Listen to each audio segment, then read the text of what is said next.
Este diplomado es único en Hispanoamérica, es el más completo y en él vas a poder aprender lo que no se te enseñó en una facultad.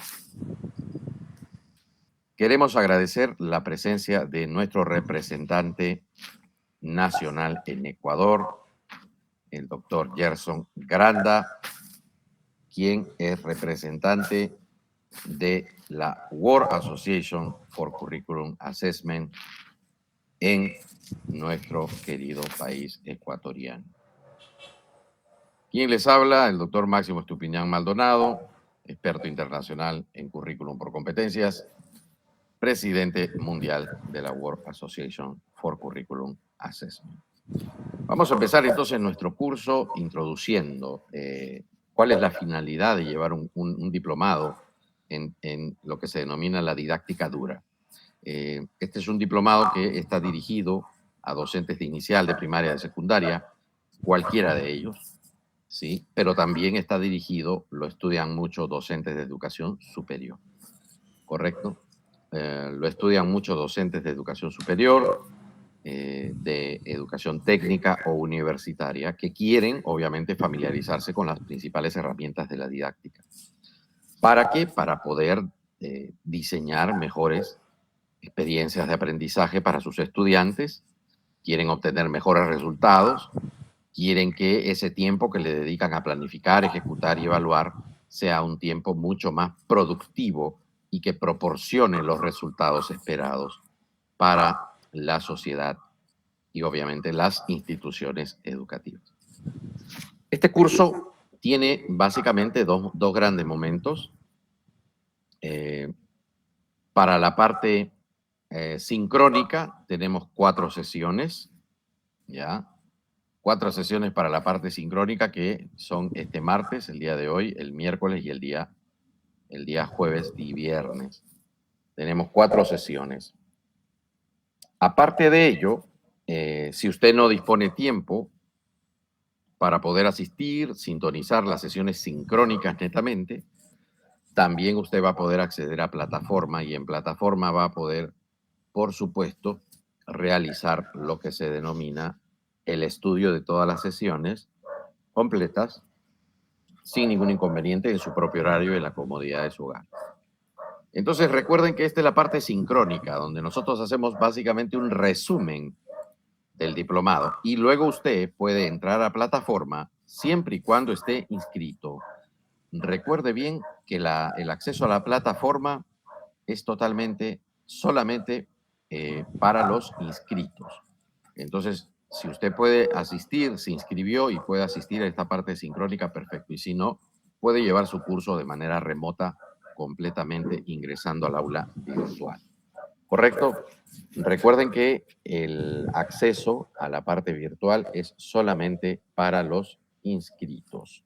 Y ahí encontrarás la actividad de aprendizaje que necesitas desarrollar para poder certificarte. Entonces, elaborarás una actividad de aprendizaje para que nosotros podamos evaluarla y emitir tu certificación.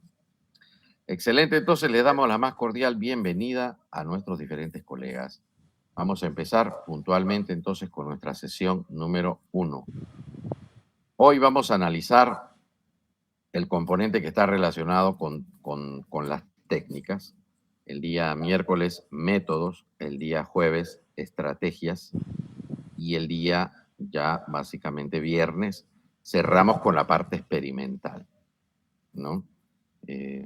Buscamos que nuestras transmisiones sean ágiles, amenas, que sean bastante precisas, bastante prácticas y que por supuesto le permitan a nuestros colegas entender de una manera rápida, sintética, resumida, ya, sin un gran discurso rimbombante, entender las ideas centrales que le otorgan basamento científico a lo que se denomina este diplomado. Es decir, entender bien los fundamentos científicos, todos los fundamentos que están centrados en evidencia, que te van a permitir ser un docente mucho más efectivo y que te van a permitir desarrollar y aplicar la didáctica de una manera más eficiente para obtener mejores resultados con tus estudiantes. Correcto, vámonos entonces con lo que se denomina nuestra presentación de esta noche. Me avisan, por favor, si están viendo la pantalla, si se puede observar la pantalla. Sí, doctor, se ve bien. Excelente, muchas gracias. Bueno, vamos a entender en primer lugar nuestro contenido de esta noche, vamos a entender qué cosas son las piezas de la didáctica, cuáles son las diferencias entre cada una de ellas, que son fundamentales entender las diferencias porque actualmente hay una gran confusión, ¿no? Los docentes lamentablemente no salen de las facultades con un rigor suficiente y esto está generando muchos problemas porque la didáctica viene a ser bastante descuidada, ¿no? Se está priorizando mucho contenido, se está priorizando mucho de la especialidad. Si el docente es de español, le dan mucha gramática. Si es de historia, mucha geografía, muchas ciencias sociales. Si el docente es de naturales, física, química, le dan bastante de esas ciencias. Y si es de matemática, pues de la misma manera, ¿no? Pero aquí el gran problema es qué sabe el docente de la didáctica. Ese es el problema central, porque el docente lo que más va a utilizar es la didáctica. Entonces es como si un médico no supiera de anatomía, o un médico no supiera de fisiología, o un médico no supiera de patología. Cuando mañana, tarde y noche va a trabajar con esas tres competencias fundamentales. Entonces, las diferencias son vitales, ¿no? Son completamente importantes para que el docente pueda realizar bien su trabajo, ¿ya? Pueda realizar su trabajo de manera adecuada, apropiada. Luego vamos a ver básicamente cuáles son los errores comunes que se están cometiendo en educación básica y superior en este campo, los niveles de la didáctica para que tú los entiendas y por supuesto puedas también darte cuenta de cuál es el nivel en el que tú te encuentras. El uso temporal, ya vamos a ver un inventario, por primera vez que estamos presentando en Hispanoamérica, un inventario de técnicas que debería de manejar mínimamente un docente y mínimamente un estudiante. Vamos a analizar cómo las técnicas son potentes predictores, ¿sí? Potentes predictores de lo que se denomina el rendimiento académico. Y finalmente tendremos un pequeño espacio para alguna pregunta. ¿Correcto? Muy bien, entonces nos vamos con nuestra primera parte. La primera pregunta central que tenemos que iniciar es lo que se denomina de dónde se origina la didáctica, ¿no? Pero no nos referimos en el sentido etimológico, tampoco nos referimos en el sentido geográfico, nos referimos en términos del proceso de enseñanza-aprendizaje. Y esto lo decimos ¿por qué? Porque después de analizar, estudiar, investigar numerosos centros educativos, nos hemos dado cuenta que hay gran cantidad de centros educativos en donde no hay didáctica, donde la didáctica no florece, donde la didáctica está muerta, donde la didáctica está tísica, está anémica. ¿Y por qué la didáctica está anémica? ¿Por qué la didáctica no funciona en determinados países? No funciona simple y llanamente porque, por supuesto, el gran problema que se tiene, el problema central que se tiene con la didáctica es que los docentes no tienen... Buenas noches. Los docentes no tienen lo que nosotros consideramos una solvencia, una competencia en el uso de las herramientas fundamentales de la didáctica. Entonces, hay que entender, colegas, que no cualquier proceso de enseñanza-aprendizaje es didáctico. Cuando el proceso de enseñanza-aprendizaje es didáctico, cuando el docente usa cuando menos 3 herramientas mínimas. Cuando el docente está utilizando técnicas, cuando el docente está utilizando métodos y cuando el docente está utilizando estrategias. En ese momento podemos decir que el proceso de enseñanza-aprendizaje pasa a ser didáctico. Pero mientras eso no suceda y el docente le preste más atención al contenido, por eso es que hay muchos centros educativos en donde la didáctica ha muerto. ¿Por qué muere la didáctica? Porque precisamente el docente le presta mayor atención al contenido, a la información, a los datos, a los hechos, a las fechas. Es decir, le presta más atención al contenido y ese es un enfoque que está más en relación con una sociedad industrial donde no existe lo que se denomina, no existe una Internet, ¿correcto? Pero en la actualidad, donde ya existe un Internet, donde en la red ya están los contenidos, los hechos, los datos, las fechas, lo que deberían priorizar las escuelas en una economía del conocimiento es el manejo de métodos, técnicas y estrategias. ¿Correcto? Entonces, vuelvo a mencionar, ¿no? ¿Por qué se prioriza el contenido? Porque antes, en la sociedad industrial, cuando no había Internet, cuando no había base de datos, entonces definitivamente yo tenía que darle el contenido porque la gran pregunta era ¿de dónde van a obtener los estudiantes la información? Entonces la información estaba en libros y la información la tenía el docente. Pero ahora el escenario ha cambiado completamente. La información ya no la tiene el docente y la información no solo está en libros análogos. Ahora el libro está en la red, el libro es electrónico y en la red hay buscadores y en la red hay metabuscadores y por lo tanto la información, el contenido, los hechos, los datos, las leyes, los principios se han trasladado a la red. Y al trasladarse a la red, no es necesario que el docente le dé los contenidos a sus estudiantes, ¿ya? Cuando lo necesario es simple y llanamente que el docente le enseñe a sus estudiantes cómo, ¿sí? Cómo comprender esa información, cómo buscarla, cómo representarla y cómo comunicarla, cómo tomar decisiones a partir de una información que el estudiante comprenda, busque de manera auténtica.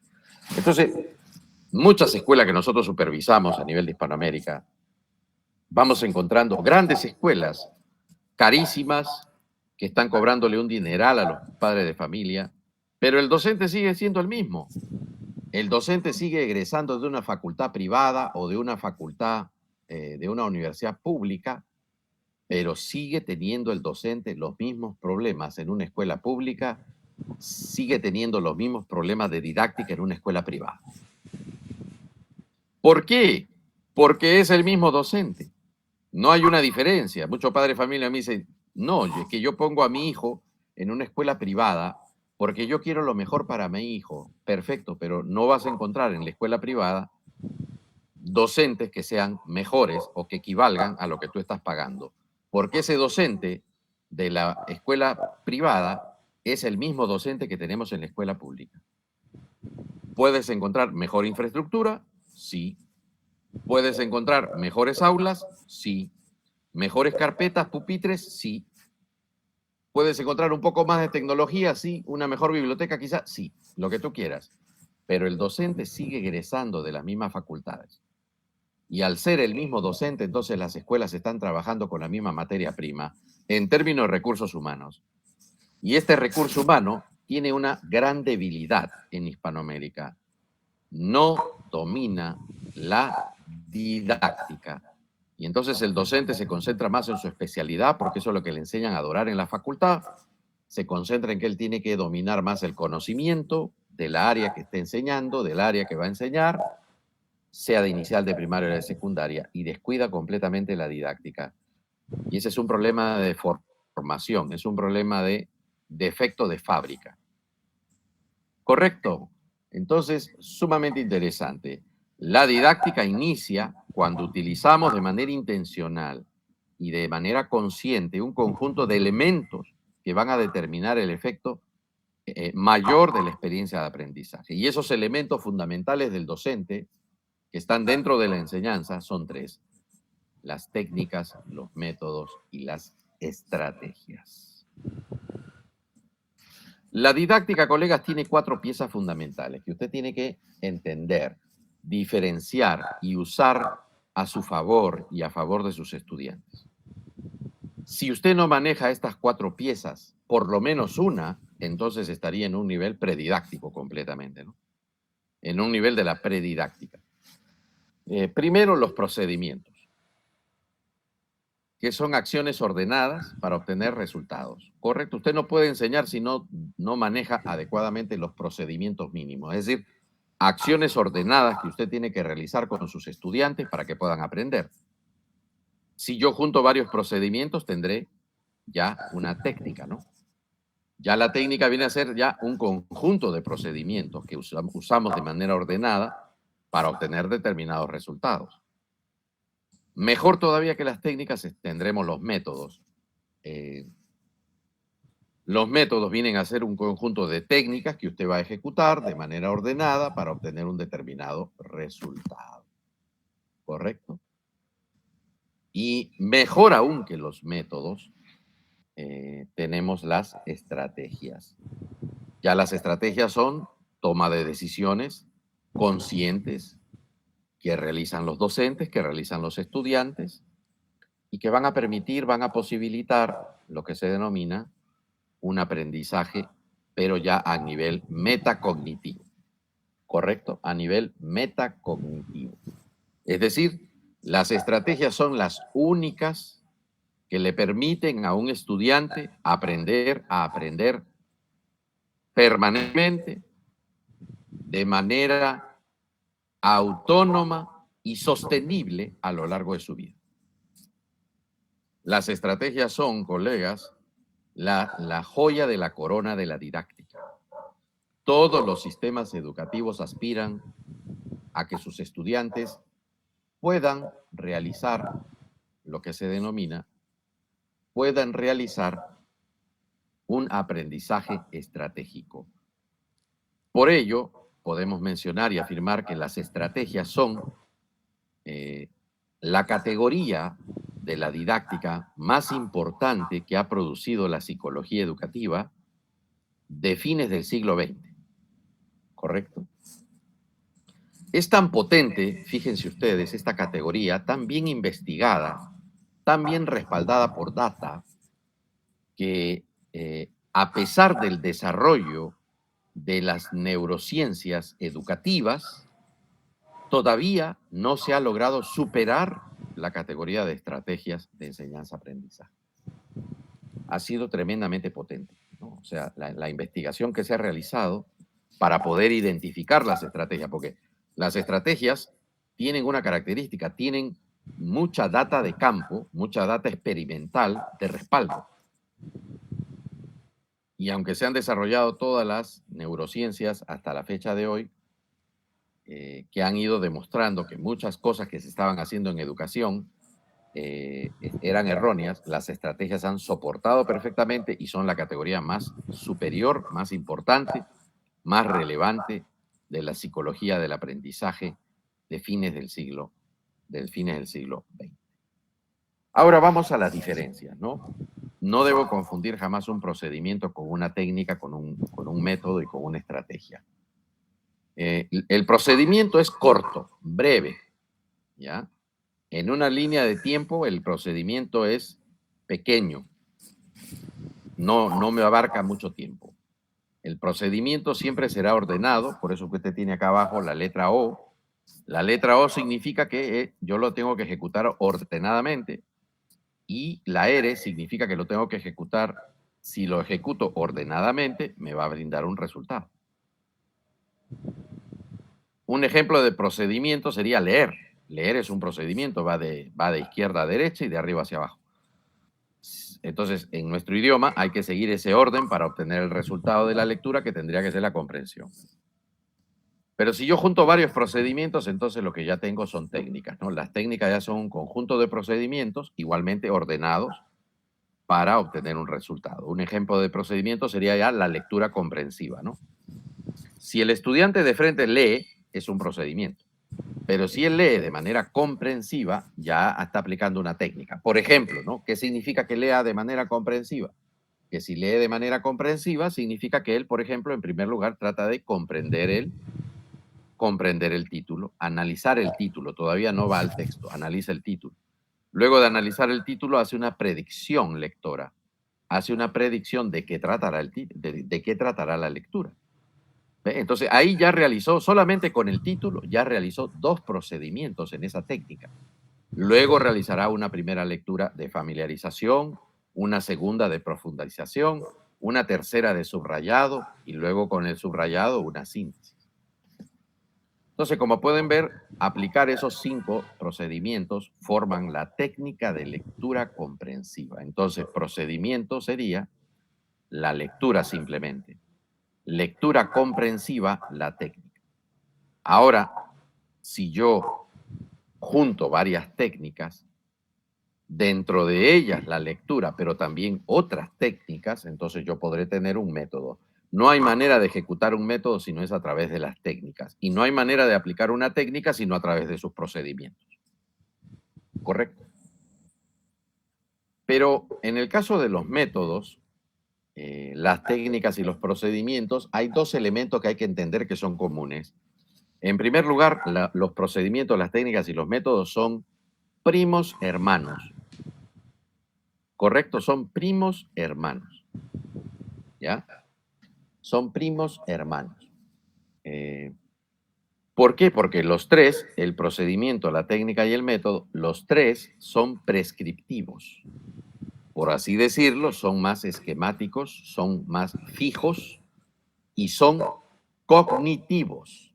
No necesariamente van a generar una independencia del estudiante, un grado de autonomía, ni van a desarrollar necesariamente un nivel de metacognición. Son más cognitivos, son más mecánicos, son más reactivos. Pero también son muy potentes con el aprendizaje. ¿Ya? Muy potentes para con el aprendizaje. Ahora, ¿por qué separamos siempre a las estrategias? ¿Por qué las estrategias no están a continuación de los métodos? Porque en primer lugar, las estrategias, mientras los procedimientos, las técnicas y los métodos son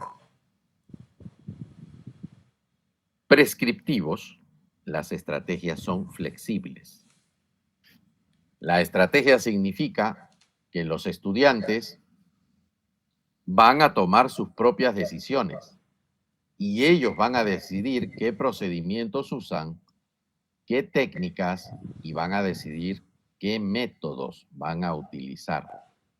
¿Ya? Ellos son los que toman sus decisiones, por lo tanto las famosas estrategias son metacognitivas, no son cognitivas, son metacognitivas. ¿Ya? Por ende, las estrategias siempre van a implicar una toma de decisiones, consciente para poder aprender de manera permanente y eficiente. Por eso es que la joya de la corona, como les decía, en la didáctica y en el sistema educativo, es lograr que nuestros estudiantes sean estratégicos. ¿Correcto? Es la aspiración máxima de un sistema educativo. ¿Por qué? Porque las estrategias otorgan múltiples ventajas, ¿no? En primer lugar, permiten que las personas aprendan más eficientemente. Y en segundo lugar, permiten que las personas sean más conscientes de cómo están aprendiendo, de qué manera están aprendiendo y que sean mucho más conscientes de cómo aprender de manera más eficiente y en el caso del docente, cómo enseñar de manera más eficiente. Entonces, estas diferencias son muy importantes de entender, ¿no? Procedimiento, técnica y método es un bloque, un grupo, y estos 4 son, como se denominarían, prescriptivas, mientras que las estrategias no son prescriptivas, son flexibles. En ese caso, el estudiante es el que planifica, ejecuta y evalúa su propio aprendizaje. ¿Correcto? Errores comunes que se cometen, ¿sí? Errores comunes que se están cometiendo en centros educativos en institutos técnicos y en universidades. Los errores comunes que se cometen son básicamente dos, ¿no? A nivel de la redacción, de la escritura, son básicamente los siguientes. En primer lugar, ¿sí? En primer lugar, el uso erróneo, equivocado, de la categoría estrategia metodológica, ¿no? Que se usa muchísimo, ¿no? En el caso de, por ejemplo, uno va a una escuela, revisa la planificación anual, las unidades de aprendizaje y revisa lo que se denomina las sesiones. Y entonces se encuentra que están redactando estrategias metodológicas, que de por sí es la parte ya más débil de toda la planificación curricular. ¿Ya?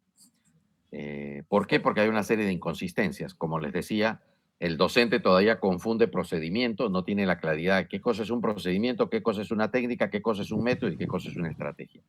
Confunde técnica con método, método con estrategia, a todo le quiere llamar estrategia. Y no es así, no todo es una estrategia. Entonces se usa la categoría estrategia metodológica, lo cual es un error. ¿Por qué? Porque los métodos son fijos y las estrategias son flexibles. Por lo tanto, no puede haber una estrategia inflexible. ¿Me dejo entender? No puede haber una estrategia inflexible. Tampoco yo, si voy a hablar de estrategia metodológica, entonces tendría que hablar de método metodológico, técnica metodológica, procedimiento metodológico. Y por lo tanto, eso es una tremenda incongruencia, ¿no? Es un barbarismo en el campo de la didáctica. Entonces, si yo voy a hablar en didáctica, o hablo de estrategias, o hablo de técnicas, o hablo de métodos, o hablo de procedimientos, pero no puedo estar confundiendo la estrategia con el método.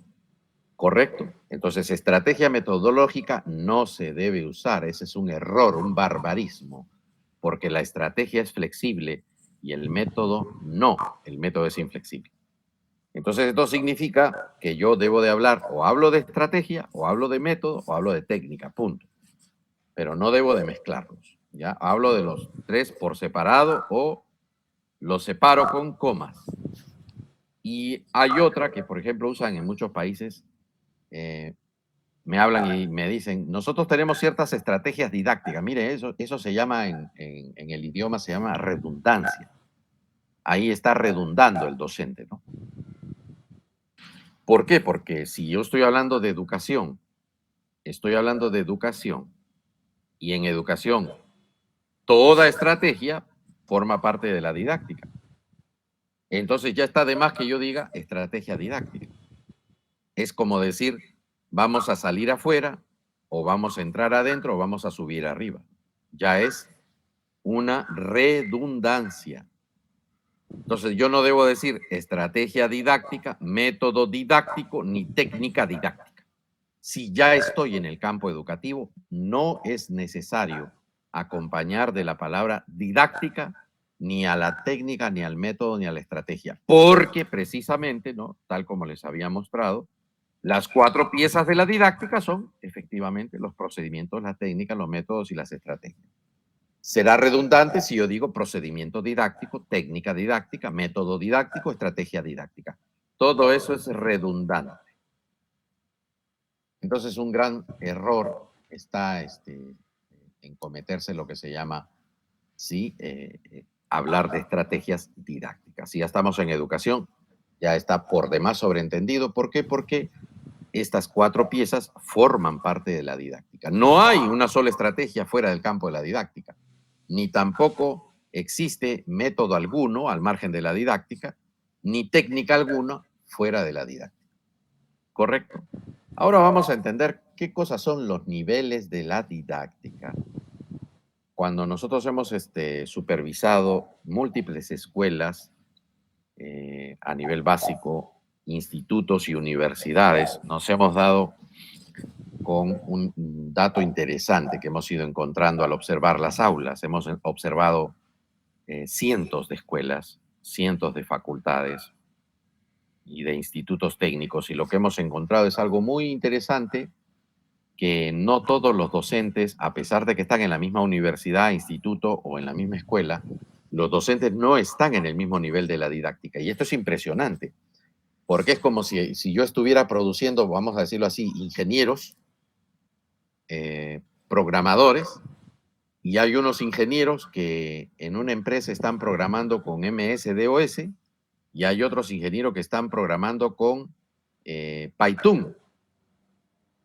O hay unos ingenieros que están con máquina de escribir y hay unas secretarias con máquina de escribir y unas secretarias que están con un entorno Windows y computadora, o sea, un procesador de texto. Esto es muy interesante, porque como les decía, la mayor debilidad que tienen los docentes en las facultades es su formación en el campo de la didáctica.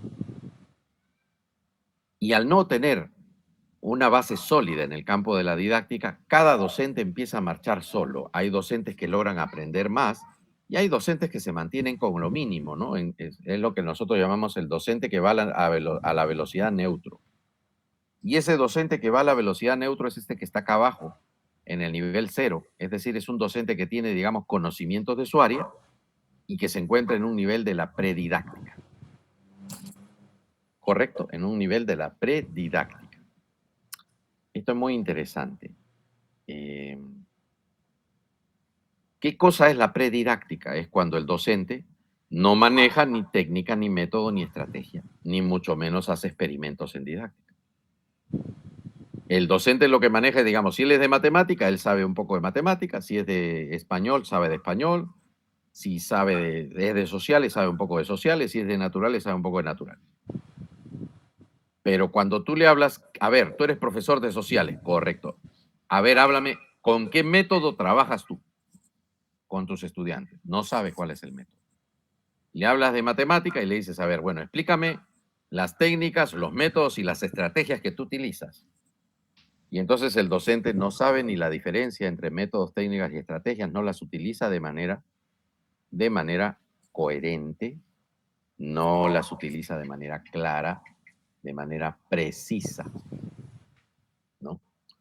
Y eso obviamente lo ubica acá en el fondo de la tabla. Está en la predidáctica. Es un docente que puede saber de su área, del área que está enseñando, pero no utiliza, no está alfabetizado didácticamente.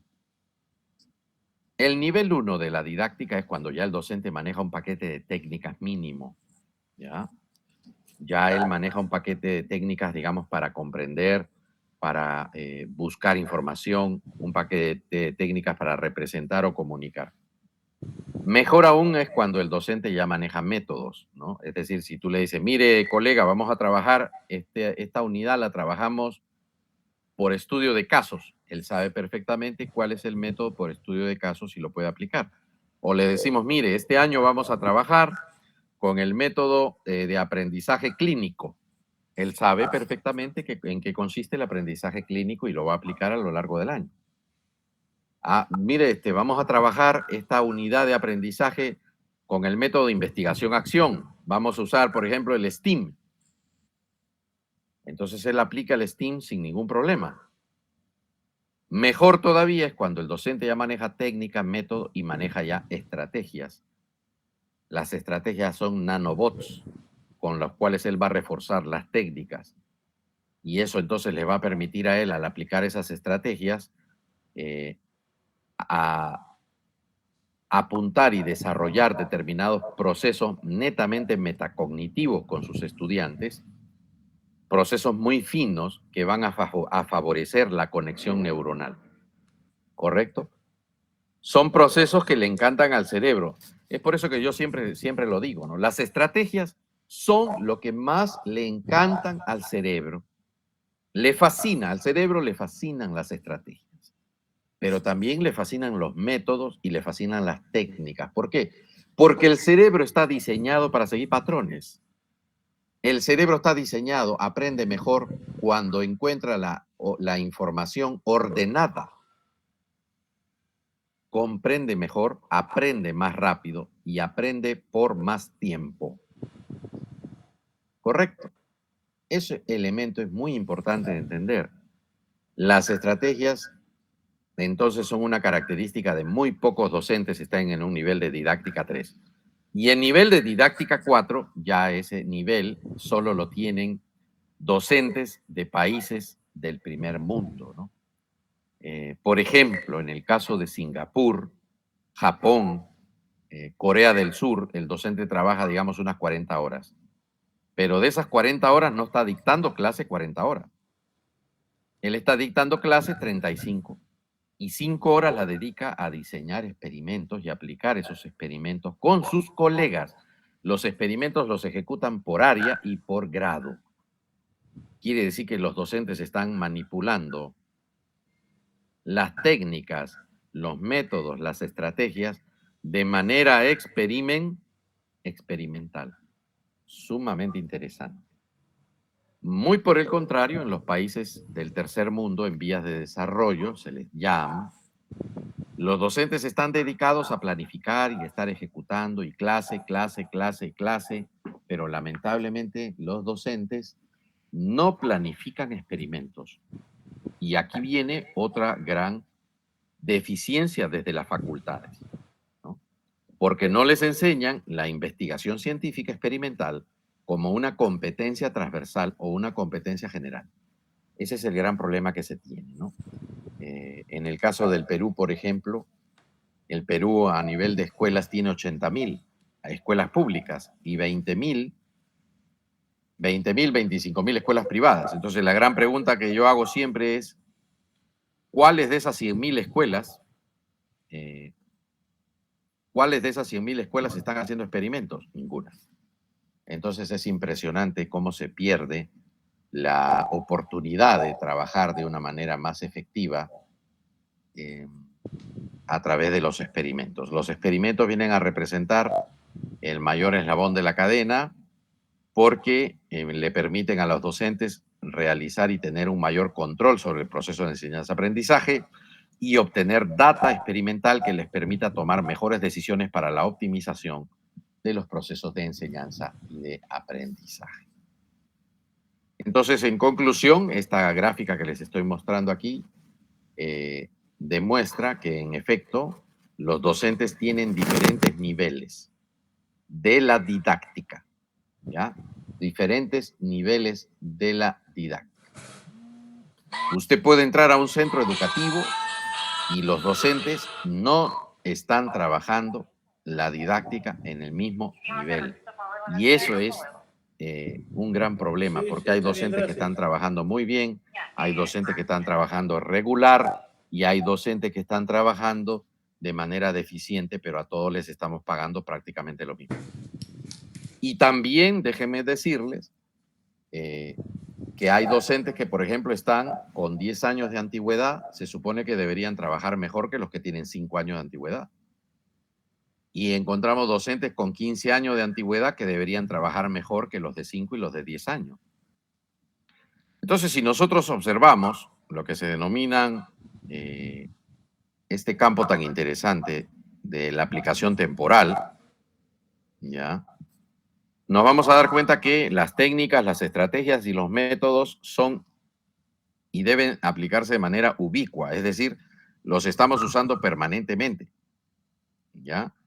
Los usamos de manera permanente a lo largo de todo el año, a nivel de toda nuestra planificación, los estamos usando en todas las sesiones, los estamos usando en todas nuestras unidades de aprendizaje. Ahora, lo lógico es que el docente establezca el método que va a usar a lo largo del año, por eso está en la horizontal la palabra, la letra M de método. El docente lo primero que tendría que decidir es qué método va a usar a lo largo del año. Y ese método lo va a reforzar con técnicas y con estrategias. ¿Correcto? A eso se refiere este gráfico. Ahora sí nos vamos al primer paquete y al campo de las técnicas. Las técnicas son los procedimientos que van a originar lo que se denominan las actividades de aprendizaje. Todo docente en el mundo trabaja con actividades de aprendizaje. ¿Correcto? Vuelvo a repetir. Todo docente trabaja con actividades de aprendizaje. No hay un solo docente en el mundo que no trabaje ¿sí?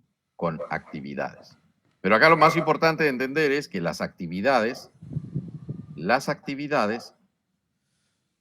son las que se van a originar en las técnicas. Las técnicas dan origen a las actividades. Entonces, si usted va a planificar actividades, usted tiene que partir de las técnicas. Usted no puede inventar actividades. Usted tiene que partir de un inventario de actividades. Eso es fundamental de entender. Vuelvo a repetir, todo docente trabaja con actividades de enseñanza-aprendizaje, pero esas actividades se originan en técnicas. No puede usted inventar actividades. Toda actividad tiene que estar reglada, tiene que estar regulada y tiene que estar estructurada por una técnica. Entonces, lo que nosotros hacemos es planificar nuestras actividades partiendo de las técnicas que les dan origen, manteniendo una secuencia lógica y una complejidad ascendente. A eso es lo que nosotros podríamos denominar una llamada experiencia de aprendizaje. ¿Correcto? Cuando uno ingresa a un aula, encuentra que el docente está trabajando determinado, ¿sí? Está trabajando determinado proceso de enseñanza-aprendizaje. Pero este proceso de enseñanza-aprendizaje, ¿sí? Este proceso de enseñanza-aprendizaje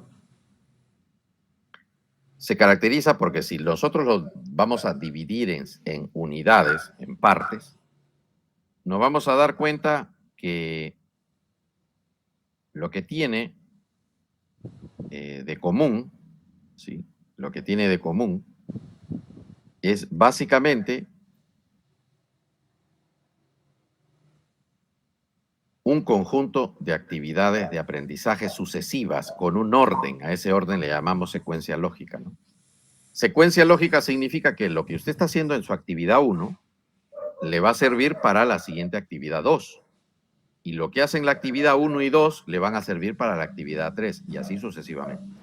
De la misma manera, las primeras actividades son las más simples, las más sencillas, las más concretas, y las últimas actividades de una sesión son más aplicativas, más complejas, más abstractas, menos concretas. Hay una complejidad ascendente. Y este es un elemento muy importante, ¿no? Muy interesante, que nos lleva entonces a entender que lo que le debe dar origen a las actividades son las técnicas. Toda actividad de aprendizaje tiene que originarse en una técnica. Si usted quiere potentes actividades de enseñanza-aprendizaje, entonces base sus actividades de enseñanza-aprendizaje, báselas en lo que se denomina, ¿sí? Báselas en lo que se denomina, ¿sí? Las llamadas técnicas. No debería estar realizando un docente, ¿sí? No debería estar realizando un docente lo que se llama una improvisación de actividades. Usted no tiene por qué improvisar las actividades, ¿correcto?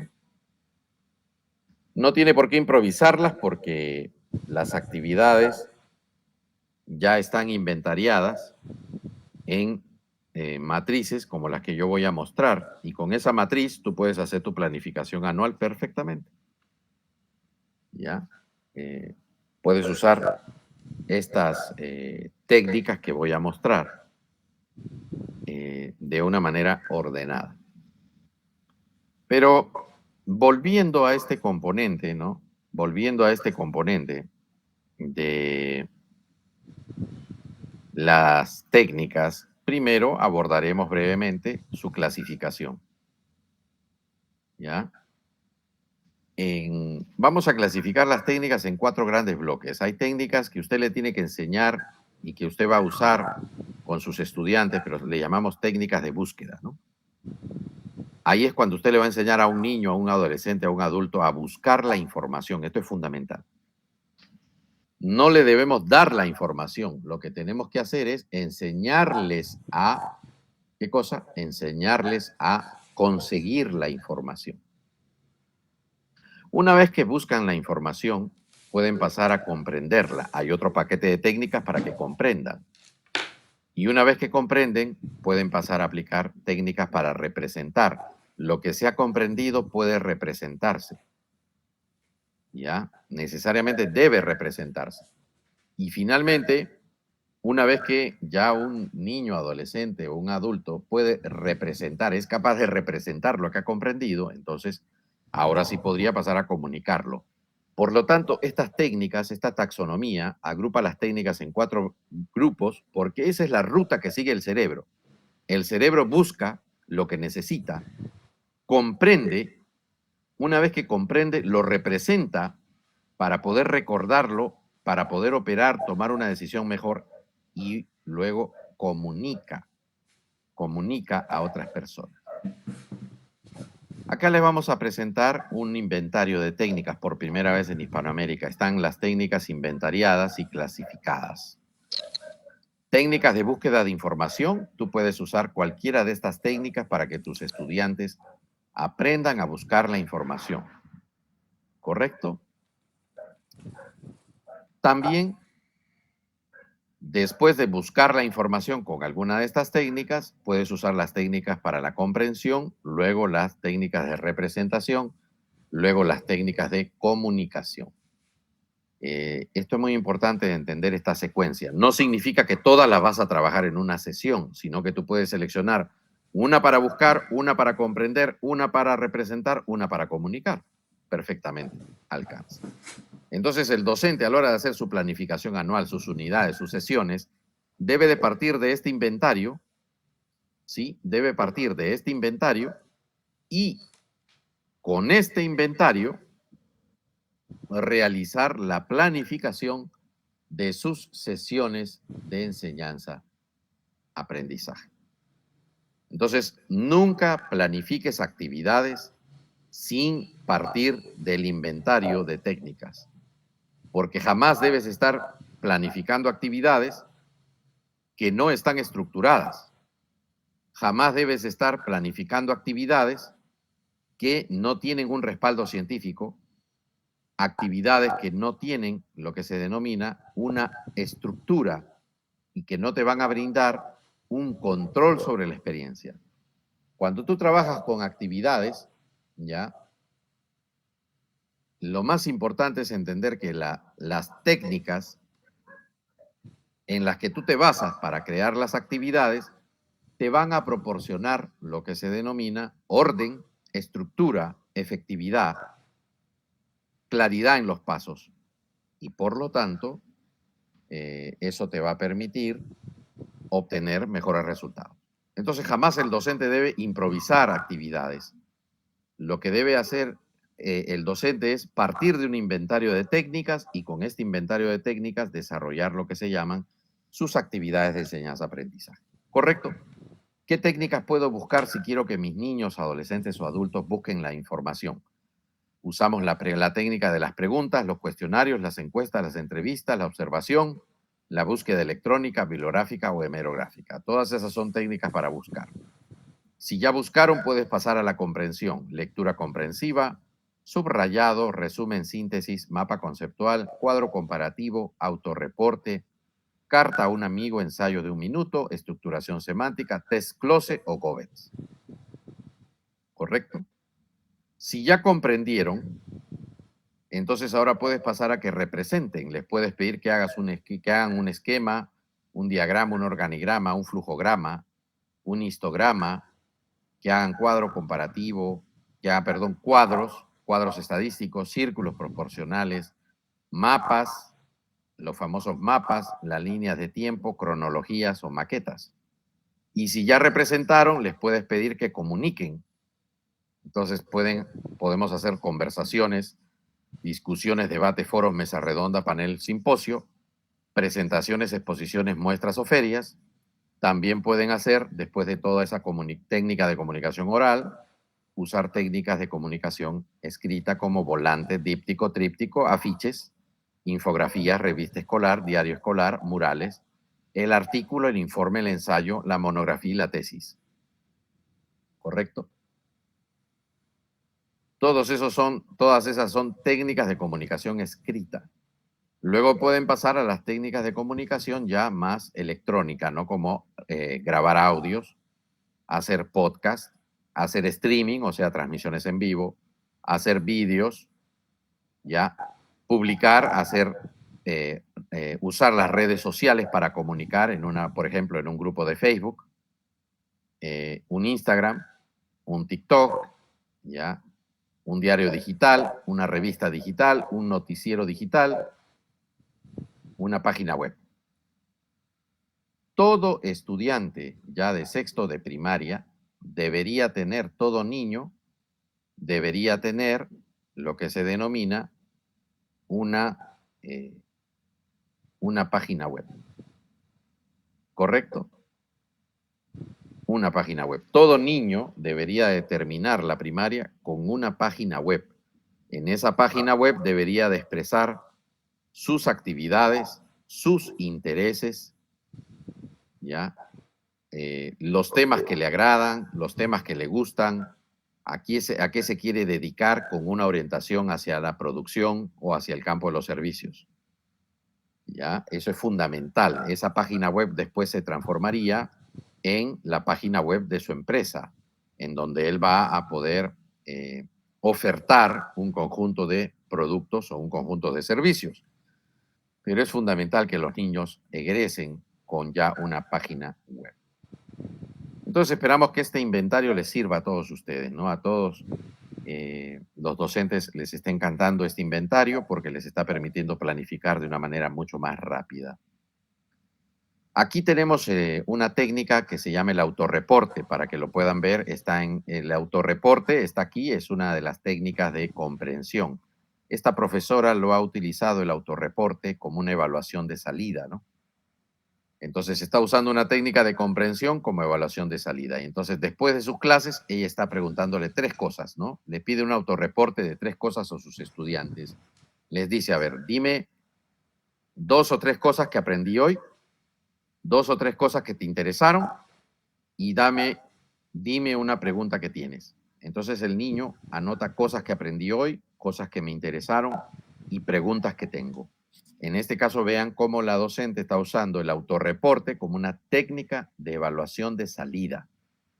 Ahí está la gran importancia de las técnicas que te resuelven el problema de qué actividad planteo. Muchos docentes dicen, ay, no sé cómo evaluar de manera formativa ni sumativa.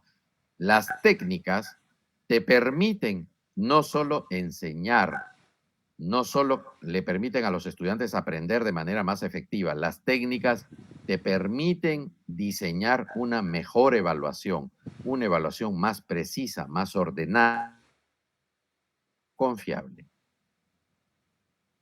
Finalmente, las investigaciones van indicando que en el primero de primaria, un niño debería manejar ya 10 de estas técnicas del inventario. Al tercero de primaria debería de manejar ya 25 técnicas. Y al sexto de primaria, los niños deberían estar manejando un promedio de 50 técnicas. ¿Correcto? Las técnicas son los mejores predictores del rendimiento. Es decir, todo niño que maneja un buen paquete de técnicas va a rendir mejor en la primaria, en la secundaria y en la superior y a lo largo de su vida. Las técnicas son potentes predictores de que los niños van a poder aprender mejor. ¿Ya? Se calcula que en la secundaria deben aumentar el número, pero en la primaria todo niño debería usar un promedio de 50 técnicas. Más o menos estas que están acá en el inventario. Estas son las 50 técnicas que un niño debería de manejar perfectamente ya al sexto de primaria. Son 6 años para que aprendan estas 50 técnicas. No hay justificación para que no lo vengan haciendo. Ahora, el gran problema que nosotros tenemos es que lamentablemente nuestros currículos, por más que los llamen por competencias, siguen siendo una mentira. Son todavía currículos enciclopédicos, currículos academicistas que están centrados en el contenido y no en las habilidades. El manejo de las técnicas es una habilidad que tiene que tener todo estudiante y no se encuentran expresadas ni reflejadas en ningún perfil de egreso de ningún país en vías de desarrollo. Quiere decir que nosotros no nos estamos concentrando en enseñar las habilidades más importantes que tienen que tener nuestros niños en una economía del conocimiento en el siglo XXI, en donde lo que va a abundar es la información que se multiplica cada 2 años, cada 3 años. Y lamentablemente nuestros currículos, al ser enciclopédicos y centrarse en el contenido, siguen privilegiando un enfoque academicista donde el niño tiene que estar memorizando. Cuando por el contrario, los perfiles de la educación primaria y secundaria deberían expresar qué técnicas tiene que usar un niño en primer grado, en segundo grado, tercero, cuarto, avanzar toda la primaria. Y al egresar de la primaria, cuáles serían las técnicas que estos niños tendrían que estar utilizando. Técnicas que les garanticen un aprovechamiento adecuado y un rendimiento académico óptimo en la secundaria y en los niveles posteriores. Así que las técnicas siguen siendo un elemento todavía pendiente dentro de los perfiles de egreso y los currículos de nuestra educación básica. Una de las mejores inversiones que se puede hacer es reformar los currículos y colocar las técnicas a lo largo de los grados para que los niños puedan aprender técnicas que les permitan incrementar su rendimiento, no solo de la educación primaria, sino también de los grados y niveles posteriores dentro del sistema educativo. Otro de los elementos clave es entender que las técnicas, al no estarse incorporando en los currículos de manera formal, no permiten, no posibilitan que los docentes planifiquen mejor y que toda esa inversión pública y privada rinda mejores resultados. Felizmente, como el currículum lo hacen los ministerios, pero los ministerios no determinan la didáctica, no le dicen al docente necesariamente cómo dictar su clase, todavía el docente sí puede incorporar estas técnicas en su planificación para que los niños puedan obtener mejores resultados. Yo soy Máximo Estupiñán Maldonado, experto internacional en el currículo por competencias y presidente mundial de la Asociación Mundial para la Evaluación y Acreditación del Currículo. Quedamos entonces a disposición de nuestros colegas. Tenemos unos minutitos para poder platicar en caso ustedes tengan alguna pregunta. Solo para los aspectos logísticos y organizativos. Recuerden que si usted puede sintonizar, ya puede acceder a la transmisión. Si no puede acceder a la transmisión en ese horario, usted va a recibir un link, siempre y cuando esté inscrito debidamente. Va a recibir el link que le va a permitir estudiar todas las clases magistrales de este diplomado en el aula virtual, en su propio horario, sin ningún inconveniente. Usted lo puede estudiar de manera sincrónica o de manera asincrónica. Usamos todas las modalidades. Quedemos a disposición entonces de nuestros colegas para cualquier pregunta que tengan. Pueden usar el chat o levantar la mano. Adelante, mi estimado Gerson. Esperamos tu comentario acerca de esta primera sesión y la importancia de las técnicas. Doctor, un gusto desde Ecuador, los compañeros aquí presentes, también un saludo. Eh, Unos minutitos, quiero compartirles experiencias y comentarios de este diplomado de técnicas y métodos y estrategias de enseñanza-aprendizaje que iniciamos a principio pues, de este año, ¿no? Les comento, compañeros, pues y felicitarles a la vez que ustedes tienen esta responsabilidad de actualizar conocimientos. Porque ustedes, pues, ya como profesionales, recuerden que también pues, son formador de formadores. Es decir, pues que el conocimiento es vivo. El conocimiento es vivo, por lo tanto nosotros tenemos que difundir también estos conocimientos a los demás compañeros. Al hacer esto, muchas veces vamos a encontrar con compañeros que no tienen un conocimiento de la didáctica actualizado. Por lo tanto, a veces encontramos una resistencia al compartir o pretender de alguna manera que implementemos estos conocimientos en nuestras aulas. En base a esas experiencias, les comento de que mi sugerencia es que los apliquen ustedes en sus aulas, ténganlo por seguro, se los digo con experiencia propia, sobre todo pues con los compañeros que hemos realizado pues estos diplomados, les he hecho las prácticas, los resultados son excelentes y dichos resultados serán la mejor carta de presentación para que ustedes puedan también difundir estos conocimientos a sus compañeros. Y pues si ellos se ven interesados, invítenlos porque participen en estos diplomados, se inscriban para que ellos puedan también tener su certificación. Pero les comento que van a tener resistencia porque muchos no conocen pues esto, ¿no? Y hay compañeros que a veces se les dificulta el desaprender. Entonces, poner mucha atención a los conocimientos que nos está impartiendo pues el doctor Estupiñán, porque les repito una vez más, ¿sí? Son efectivos, ya lo hemos comprobado y dan muy buenos resultados. Doctor. Perfecto. Excelente. Sí, efectivamente es muy interesante, ¿no? Cómo todavía es sorprendente cómo de las facultades están egresando sin tener un mayor rigor en lo que se denomina este campo de las técnicas, los métodos y las estrategias. Las técnicas, como ya han visto, son 4 grandes bloques, ¿no? Hay técnicas de búsqueda, técnicas de comprensión, técnicas de representación y comunicación. Entonces, por lo menos un docente tendría que llevar 4 cursos de técnicas en la facultad. Ahora, las técnicas son más de 100, pero por lo menos debería llevar 4 técnicas, ¿no? Técnicas 1 hasta técnicas 4. Ahora, los métodos solo son 9, por lo menos debería llevar 9 métodos. Ahí nomás ya tiene usted 9 más 4. Son 13 materias que tendría que llevar. Y las estrategias, por lo menos tendría que llevar unas 3, ¿no?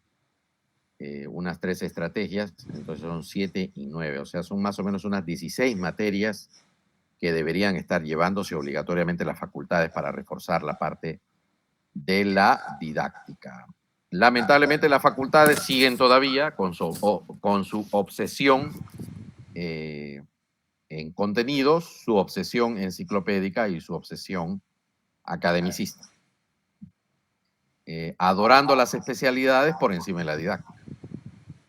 Y esto trae como resultado que los docentes sean menos efectivos en los niveles de la didáctica y los aprendizajes se logren menos a nivel de los estudiantes y el sistema educativo sea mucho más inefectivo.